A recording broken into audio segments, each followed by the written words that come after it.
مزہ کوئی مزہ نہیں، حقیقت میں نے کہا اس سے پہلے بھی میں آپ سے آ چکا ہوں، مخاطب ہو چکا ہوں، بارہا یہ کہتا ہوں دنیا ایگزامینیشن ہال ہے، دنیا امتحان کی جگہ ہے، دنیا کو اللہ کے رسول کی رضا کے مطابق گزار لو، خواہشات کو اپنی خواہشات کا خون کر دو، اپنی خواہشات کو قید و بند کی بیڑیاں لگا دو اور کامیاب ہو جاؤ۔ فرمایا قد افلح من زکاہا، جس نے اپنے نفس کا تزکیہ کیا وہی کامیاب، اور یہ نفس کا تزکیہ فقط اللہ والوں کے پاس ہوتا ہے۔ ان کی صحبت اور سنگت میں اہل اللہ سے جڑو گے، اللہ والوں کی صحبت اختیار کرو گے، ان سے ربط و ضبط قائم کرو گے تو انشاءاللہ ان کے بتائے ہوئے طریق پہ، ان کے بتائے ہوئے وظیفے پہ، ان کے بتائے ہوئے عمل کے مطابق انشاءاللہ چلو گے تو خود بخود تمہارا قلب بھی ستھرا ہوگا، تمہارا نفس بھی پاک ہوگا۔ میں یہ نہیں کہتا، تمہیں ہو سکتا ہو خیال آپ پیر صاحب اپنے بارے میں نہیں، تمہیں جہاں سمجھ میں آئے، لیکن ہاں شریعت و سنت کا پابند پکڑنا، جس پیر کا بھی دامن پکڑنا، یہ ضرور دیکھ لینا کہ اللہ کے رسول کی محبت میں فنا ہے کہ نہیں۔ لیکن میں کہوں گا کہ ضرور دامن پکڑو، کسی اللہ والے کے دامن سے ضرور وابستہ ہو، بڑی برکتیں ملتی۔ بہرحال خیر، پانچواں شخص، چھٹا شخص، میں انشاءاللہ جلدی بات سمیٹ دوں گا، وقت آگے جا رہا ہے۔ چھٹا شخص، خوش نصیب شخص، جس کو اللہ تبارک تعالیٰ اپنے عرش کے ٹھنڈے سائے میں کھڑا کرے گا۔ وَرَجُلٌ تَصَدَّقَ بِصَدَقَةٍ فَأَخْفَاهَا حَتَّى لَا تَعْلَمَ شِمَالُهُ مَا تُنْفِقُ يَمِينُهُ۔ یہ بہت آسان نسخہ ہے، اگر اللہ کے عرش کا سایہ چاہتے ہو، اللہ کل آخرت قیامت کے دن اللہ کے عرش کے ٹھنڈے سائے میں کھڑا ہونا چاہتے ہو، بہت آسان ترین نسخہ۔ فرمایا وَرَجُلٌ تَصَدَّقَ بِصَدَقَةٍ فَأَخْفَاهَا، جس شخص نے صدقہ کیا، کیا؟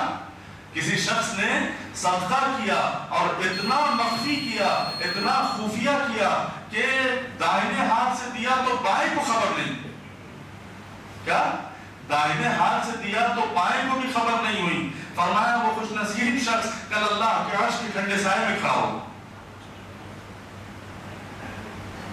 اب صدقہ کہا نا، تم 1 روپیہ بھی صدقہ دے سکتے ہو، 1 لاکھ بھی صدقہ دے سکتے ہو، ضروری نہیں کہ 10,000 ہو، 5,000 ہو، 500 ہو تو ہی صدقہ کیا جائے، نہیں، 1 روپیہ بھی نیت اچھی ہونی چاہیے، خلوص کے ساتھ 1 روپیہ بھی صدقہ کرتے ہو تو وہ بھی قبول، لیکن مخفی انداز۔ اگر نیت خراب ہو گئی تو مخفی بھی دیتے ہو، اچھا صدقہ کھلے عام بھی دینا کوئی ممانعت نہیں ہے، کوئی منائی نہیں ہے، لیکن میری اپنی رائے ہے کہ اگر کسی شخص کو ذاتی آپ دے رہے ہیں تو خفیہ دینا چاہیے۔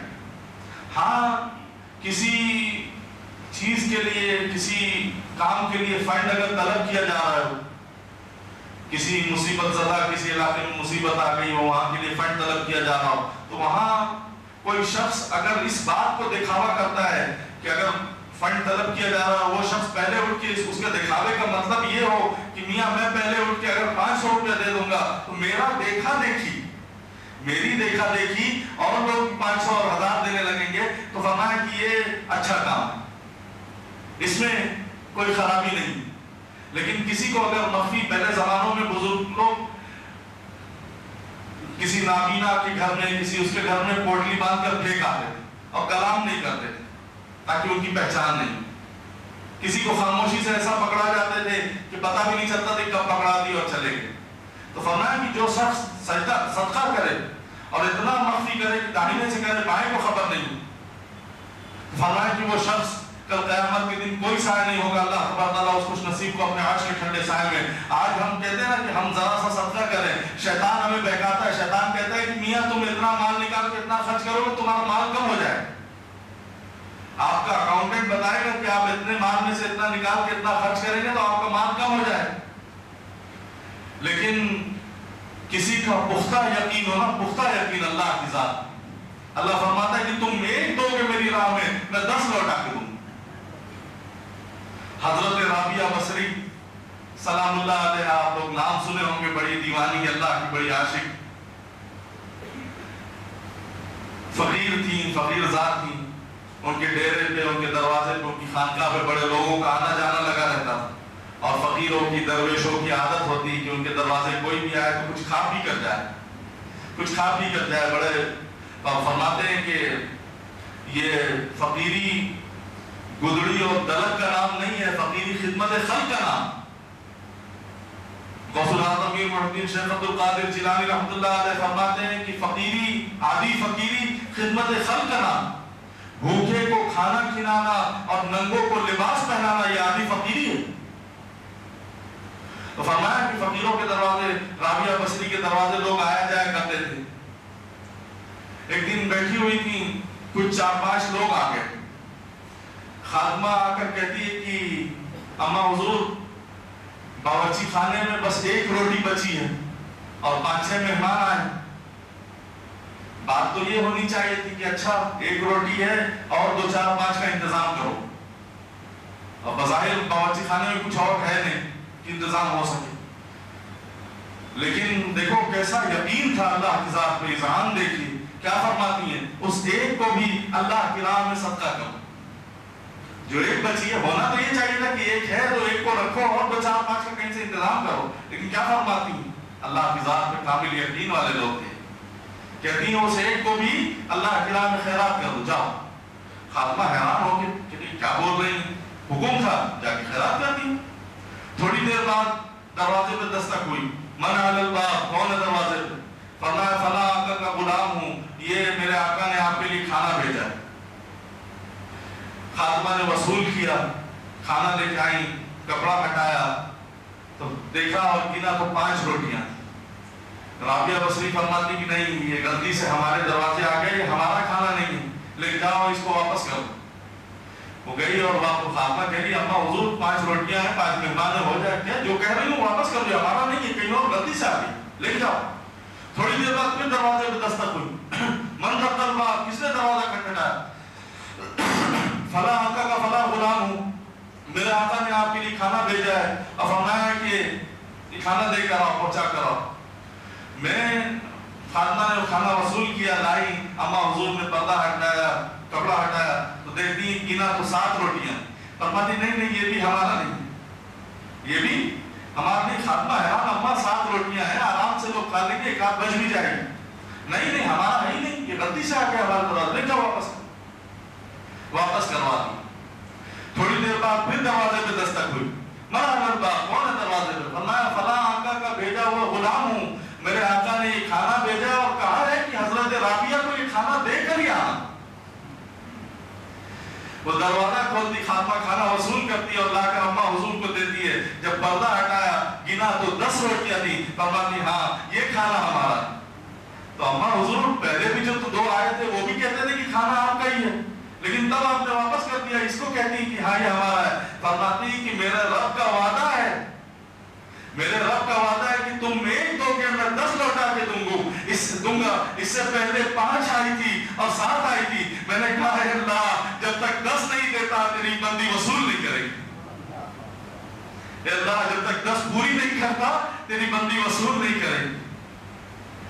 تو ہم 1 دیتے ہیں، اللہ پلٹ کر ہمیں 10 دیتا ہے، اور شیطان ہمیں سکھاتا ہے کہ نہیں تم 1 خرچہ کرو گے، اتنا خرچہ کرو گے تمہارا مال کم ہو جائے گا، لیکن ہمارا رب ہمیں بخشش، مغفرت اور رزق میں فراخی کا وعدہ دیتا ہے۔ تو صدقہ کیا کریے، صدقہ کرنے سے بہت سی بلائیں ٹلتی ہیں، بہت کچھ ہوتا ہے، بڑے فائدے ہیں صدقہ کرنے کے۔ تو وہ شخص، خوش نصیب شخص جس نے صدقہ کیا اور اتنا مخفی کیا کہ داہنے ہاتھ سے کیا اور بائیں کو خبر نہیں ہوئی، وہ خوش نصیب شخص کل اللہ کے عرش کے سائے میں کھڑا ہو۔ دعا ہے کہ اللہ تبارک تعالیٰ یہ سارے وصف ہمارے اندر پیدا کر۔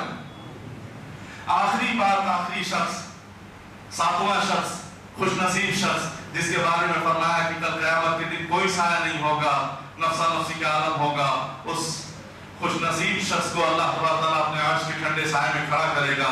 فرماتے ہیں کہ وَرَجُلٌ ذَكَرَ اللَّهَ خَالِيًا فَفَاضَتْ عَيْنَاهُ، وہ نوجوان، وہ خوش نصیب شخص جو تنہائی میں اللہ کا ذکر کرے، وہ خوش نصیب شخص چاہے جوان ہو، چاہے بوڑھا، چاہے عورت ہو، چاہے بچے، وہ خوش نصیب جو اللہ کی تنہائی میں اللہ کی عبادت کرے اور اللہ کا ذکر کرے، عبادت نہیں اللہ کا ذکر کرے، اللہ کو یاد کرے، اور ذکر کا نور من میں اترنا شروع ہو جائے، قلب میں اترنا شروع ہو جائے، اور اللہ کے خوف سے، اللہ کی محبت میں اس کے آنسو چھلک پڑے۔ فرماتے ہیں کیوں تنہائی کی بات کی گئی؟ تنہائی میں ریاکاری کا شائبہ بھی نہیں ہوتا، کوئی دکھلاوا نہیں، محض اللہ کے لیے ہوتا ہے۔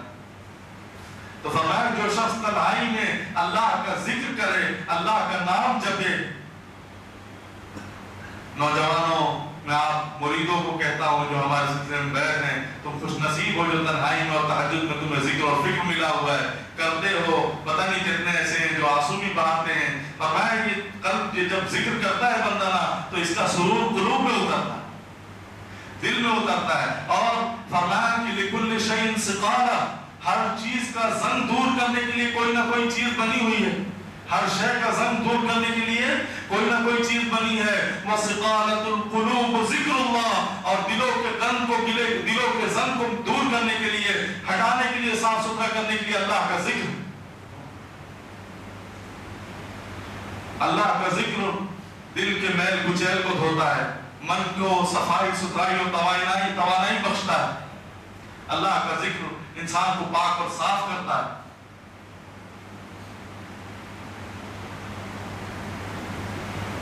اللہ کا ذکر کریں، کثرت سے کریں۔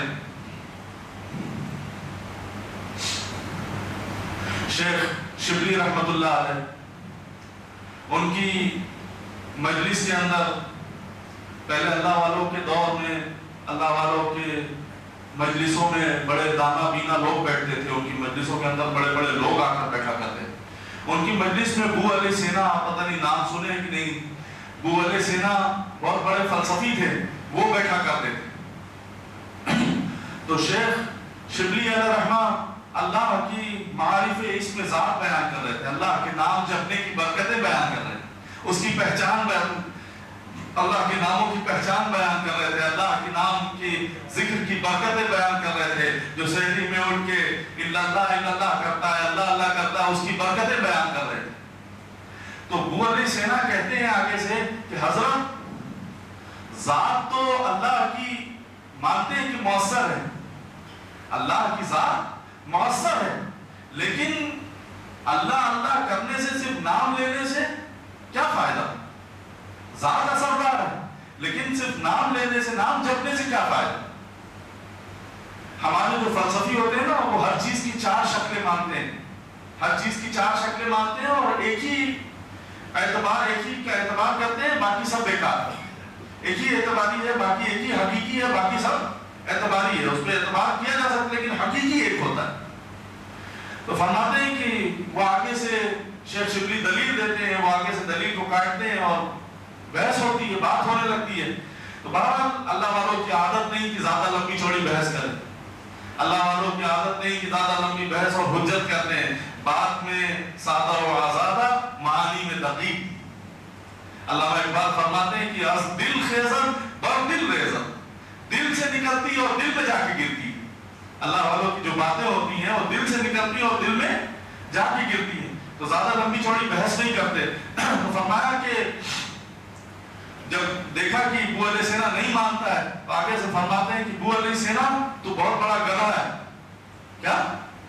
بو علی سینا تو بہت بڑا گدھا ہے، اتنا بڑا مجمع، اتنے سارے لوگ، اتنا نامور فلسفی نام تھا بو علی سینا کا۔ چہرے کا رنگ سرخ ہو گیا، چہرے کا رنگ بگڑ گیا، چہرہ بالکل لال ہو گیا، سرخ ہو گیا۔ کہتے ہیں حضرت آپ نے مجھے گدھا کہا، حضرت آپ نے مجھے گدھا کہا۔ شیخ ہنسنے لگے، شیخ مسکرانے لگے۔ بو علی سینا دیکھا ایک گدھے کے نام کے اندر اتنا اثر ہے کہ میں نے تجھے گدھا کہا، تیرے چہرے کا رنگ بدل گیا۔ کیا الا اللہ الا اللہ الا اللہ کی ضربیں لگانے سے اس قلوب کا رنگ نہیں بدلتا؟ بو علی سینا کہتا حضرت نے سمجھ گیا، تو میں گدھا تجھے کہا تو تیرے چہرے کا رنگ بدل گیا۔ کہ اللہ اللہ کا نام جپنے سے اس قلوب کا رنگ نہیں بدلتا، اس دل پہ لگی میل اور کچیل نہیں صاف ہوتی؟ میں سمجھ گیا۔ تو لوگوں وَذَكَرَ اللَّهَ خَالِيًا فَفَاضَتْ عَيْنَاهُ، خوش نصیب ہے وہ شخص جو تنہائی کے اندر اللہ کی عبادت کرے، اللہ کا ذکر کرے، اور وہ ذکر سینوں میں اترنا شروع ہو جائے، اللہ کے خوف سے، اللہ کی محبت سے، اللہ کو پانے کے لیے۔ جب تمہاری آنکھیں آنسوؤں کا خراج پیش کرتی ہیں. فرماتے ہیں کہ وہ خوش نصیب شخص کو اللہ تبارک تعالیٰ اپنے عرش کے ٹھنڈے سائے میں جگہ عطا فرمائے گا. دعا ہے کہ اللہ رب العزت ہم سب کے اندر یہ ساتوں اشخاص والے اوصاف کو اللہ پیدا کر دے. ہم کو بھی اللہ تبارک تعالیٰ یہ ساتوں اشخاص والی خوبیاں ہمیں نصیب فرمائے. اللہ تبارک تعالیٰ کسی عہدے کسی موقع پہ ہمیں کوئی عہدہ کوئی منصب دے دے تو اللہ تبارک تعالیٰ ہمیں عدل کرنے کی توفیق عطا فرمائے. اللہ تبارک تعالیٰ ہمیں اپنی عبادت کی توفیق عطا فرمائے. اللہ تبارک تعالیٰ ہمیں ہمارے دلوں کو مسجدوں سے لٹکا دے, مسجد سے ہمارے قلوب کو وابستہ کر دے. میں نے کہا نا کہ مسجد سے جتنی دیر مسجد میں بیٹھے رہو گے خیر اور برکتیں اترتی رہیں گی. اللہ تبارک تعالیٰ ہمارے دل کو مسجد سے لٹکا دے. اللہ تبارک تعالیٰ ہمیں آپس میں ایک دوسرے سے محبت کرنے کی توفیق دے, تو فقط اپنی ذات اور اپنے محبوب کی ذات کے لیے دے. اللہ تبارک تعالیٰ ہزاروں قومیں وجود میں آئیں, ہزاروں قومیں وجود میں آئیں دہر میں خشک و تر کے رشتے سے. ہم نے بنیاد دوستی رکھی یاد خیر البشر کے رشتے سے, محبت محمد کی وسادت سے, محمد کی وسادت سے. دوستی میری اور تیری ہے, محبت محمد کی وسادت سے, محبت تیری میری, محبت اصل ہے ان کی نہ تیری ہے نہ میری. تو اللہ تبارک تعالیٰ ہمیں آپس میں ایک دوسرے سے ملنے کی توفیق دے, تو اپنے اپنے محبوب کی رضا کے لیے. اور اللہ تبارک تعالیٰ کبھی کوئی ایسا گناہ کا موقع ہے اور اللہ تبارک تعالیٰ ہمارے دل میں ایک خوبی پیدا کر دے, اللہ ہمارے اندر یہ توفیق دے دے کہ ہمیں کوئی دعوت گناہ دے اور ہم اس وقت ڈر کر یہ کہنے والے ہو جائیں انی اخاف اللہ, اللہ سے ڈر لگتا ہے. اللہ ہمیں اپنے سینوں میں اپنا خوف پیدا کرے, اپنی خشیت پیدا فرمائے, اور اللہ تبارک تعالیٰ ہمیں صدقہ اور خیرات کرنے کی اللہ توفیق عطا فرمائے. اور اللہ تبارک تعالیٰ ہم سب کو جب تنہائی کے اندر اپنے ذکر اور فکر میں اللہ ہمیں رونے کی توفیق عطا فرمائے, اپنی محبت اپنے خوف میں رونے کی توفیق عطا فرمائے. دعا ہے اللہ تبارک تعالیٰ ہم سب کے اندر یہ ساتوں اشخاص کے اوصاف والی خوبیاں ہمارے اندر پیدا فرما دے. اللہ یہ ساتوں خوبیاں ہمیں بھی نصیب فرما دے. اور کل یوم محشر جب نفسا نفسی کا عالم ہوگا, ہر شخص پسینے میں شرابور ہوگا, کھوپڑیوں میں بھیجے انڈے جیسے کیتلی میں انڈا ابلتا ہے ویسے کھوپڑیوں میں بھیجا اگلے گا. اللہ تبارک تعالیٰ اس سختی والے دن میں ہم سب کو اپنے عرش کے ٹھنڈے سائے میں جگہ عطا فرما دے. اللہ تبارک تعالیٰ کہتے ہیں اور سننے سے زیادہ ہم سب کو عمل کی توفیق عطا فرما دے, اور ہماری اس چھوٹی اور مختصر سی ملاقات کو اللہ قبول فرما دے. اللہ ہم سب سے راضی ہو جائے. وآخر دعوانا الحمدللہ رب العالمین.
الحمد لله الذي لا يرجى لكشف الشدائد إلا هو ولا يدعى لرفع المكائد إلا هو وما مراد العاشقين في الدارين إلا هو وما مطلوب الواصلين في القونين إلا هو المخلوق كلهم ضعفاء لا قوي إلا هو والناس كلهم فقراء لا غني إلا هو لا واجد ولا ماجد إلا هو لا حافظ ولا ناصر إلا هو غافل اليوم شديد العقاب ذي الطول لا إله إلا هو هل من خالق غير الله يرزقكم من السماء والأرض لا إله إلا هو ومن يملك السمع والأبصار إلا هو ومن يعلم الجهر والسر إلا هو موسى على الطور حين ناداه قال لا إله إلا هو يونس في بطن الحوت حين ناداه قال لا إله إلا هو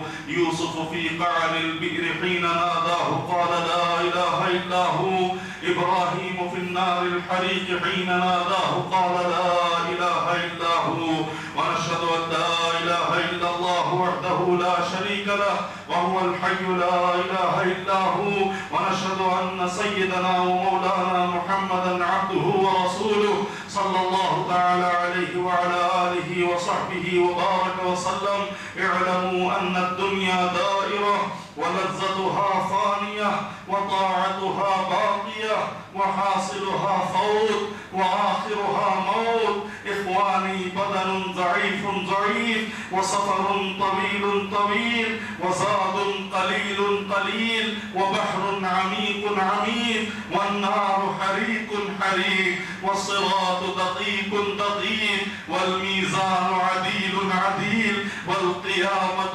قريب قريب والحاكم رب جليل جليل والمنادي جبريل ويقول الجنة وعدي وعدي ويقول النار عهدي عهدي ويقول الكعبة زواري زواري ويقول آدم صفي الله يوم القيامة يا رب نفسي نفسي يا رب نفسي نفسي ويقول نوح نجي الله يوم القيامة يا رب نفسي نفسي يا رب نفسي نفسي ويقول إبراهيم خليل الله يوم القيامة يا رب نفسي نفسي يا رب نفسي نفسي ويقول إسماعيل ذبيح الله يوم القيامة يا رب نفسي نفسي يا رب نفسي نفسي ويقول داود خليفة الله يوم القيامة يا رب نفسي نفسي يا رب نفسي نفسي ويقول سليمان صاحب المملكة يوم القيامة يا رب نفسي نفسي يا رب نفسي نفسي ويقول يوسف صديق الله يوم القيامة يا رب نفسي نفسي يا رب نفسي نفسي ويقول موسى كريم الله يوم القيامة يا رب نفسي نفسي يا رب نفسي نفسي ويقول عيسى روح الله يوم القيامة يا رب نفسي نفسي يا رب نفسي نفسي ويقول رسولنا ونبينا وهادينا وشفيعنا وسيدنا محمد صلى الله عليه وسلم يوم القيامة يا رب أمتي أمتي يا رب أمتي أمتي ويقول الجليل الجبار جل جلاله وعم نواله حبيبي حبيبي يا عبادي لا خوف عليكم اليوم ولا أنتم تحزنون بارك الله لنا ولكم في القرآن العظيم ونفعنا وإياكم بالآيات والذكر الحكيم إنه تعالى جواد كريم ملك بر رؤوف رحيم.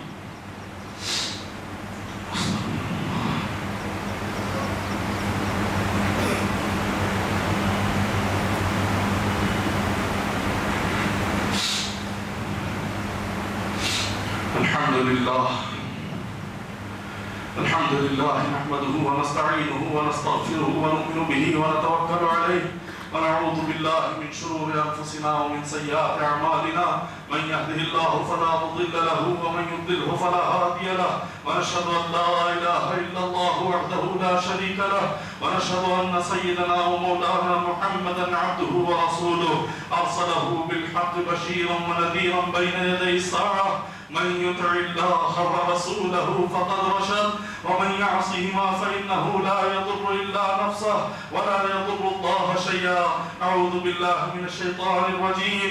إن الله وملائكته يصلون على النبي يا أيها الذين آمنوا صلوا عليه وسلموا تسليما. اللهم صل على سيدنا ومولانا محمد عبدك ورسولك وصل على المؤمنين والمؤمنات والمسلمين والمسلمات وبارك على سيدنا محمد وأزواجه وذريته.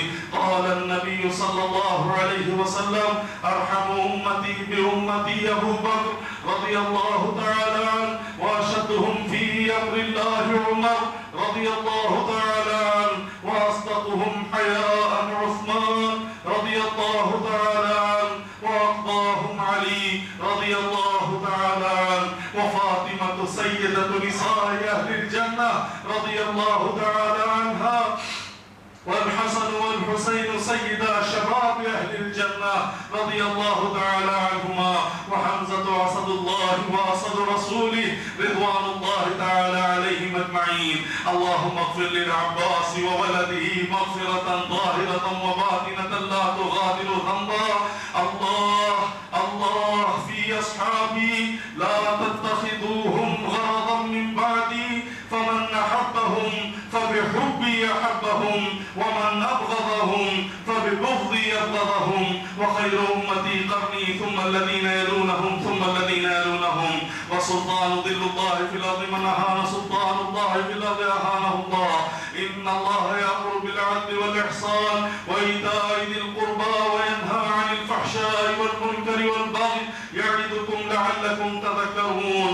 اذكروا الله يذكركم وادعوه يستجب لكم ولذكر الله أكبر ولذكر الله تعالى أعلى وأولى وأعز وأجل وأتم وأهم وأعظم وأكبر.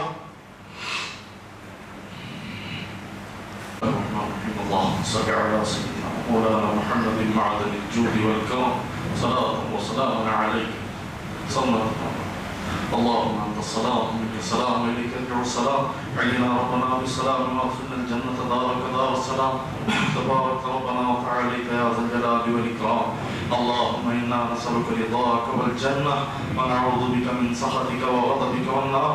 اللهم حبب إلينا الإيمان وزينه في قلوبنا وكره إلينا الكفر والفسوق والعصيان. اللهم اجعلنا من الراشدين. اللهم اجعلنا من الصابرين. اللهم اجعلنا من الشاكرين. اللهم اجعلنا من الذاكرين. اللهم أعنا على ذكرك وشكرك وحسن عبادتك. اللهم وفقنا لما تحب وترضى واجعل آخرتنا خيرا من الأولى. اے اللہ تبارک تعالیٰ ہم سب کی گناہوں کو معاف فرما، خطاؤں سے درگزر فرما، اللہ عیبوں کی پردہ پوشی فرما، اللہ بس بے حساب ذکر کے نور سے ہمارے قلوب کو منور فرما، ہمارے ظاہر و باطن کو منور فرما. اللہ بس ہم سب کی اس چھوٹی اور مختصر سی ملاقات کو قبول فرما. آپ کے گھر میں آن بیٹھنا قبول فرما. اللہ آپ کے گھر میں آن بیٹھنا قبول فرما.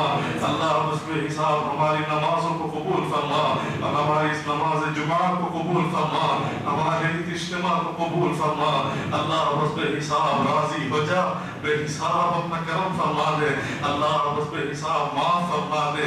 اللہ تیرے اس دربار میں، تیرے اس گھر میں اللہ تمام بھکاری اور فقیر بیٹھے ہیں. اللہ کوئی مرض لے کر بیٹھا ہے، اللہ کوئی قرض لے کر بیٹھا ہے، اللہ کوئی تجھ سے تیرے اور تیرے محبوب کی محبت پانے بیٹھا ہے. اللہ ہم سب پہ نظر کرم فرما دے. اللہ سب پہ نظر کرم فرما دے. تمام بیماروں کو شفا دے دے. اللہ جو مقروض ہیں ان کی قرض کی ادائیگی کی غیب سے سبیل پیدا فرما دے. اللہ سب کی روزیوں میں برکت عطا فرما دے، فراخی عطا فرما دے، رزق کشاد کی رزق عطا فرما دے، رزق کشادہ فرما دے. اللہ بس اتنا رزق ضرور عطا فرما. آپ اور آپ کے محبوب صلی اللہ علیہ وسلم کی در کی حاضری ہو جائے، حج بیت اللہ کی بھیک مل جائے، عمرے کی توفیق مل جائے. اللہ کوئی فقط اپنے گناہوں سے معافی کے لیے بھی بیٹھا ہے، اللہ بے حساب مغفرت کا سوال پورا کر لے. بے حساب مغفرت فرما دے، بے حساب معاف فرما دے. اللہ بس بے حساب سر کے بالوں سے لے کے پاؤں کے ناخنوں تک ایک رحمت کا قطرہ ڈبکا دے. اللہ ہم سب کو پاک و صاف کر دے، ہمارے ظاہر اور باطن کو پاک کر دے. اللہ تمام میل و کچیل کو دھو دے، سر کے بالوں سے لے کے پاؤں کے ناخنوں تک نور ہی نور عطا فرما دے. اللہ بس بے حساب کرم فرما دے. اللہ ہمارے سینوں میں اپنے اپنے محبوب علیہ السلام کی بے پناہ محبت عطا فرما دے.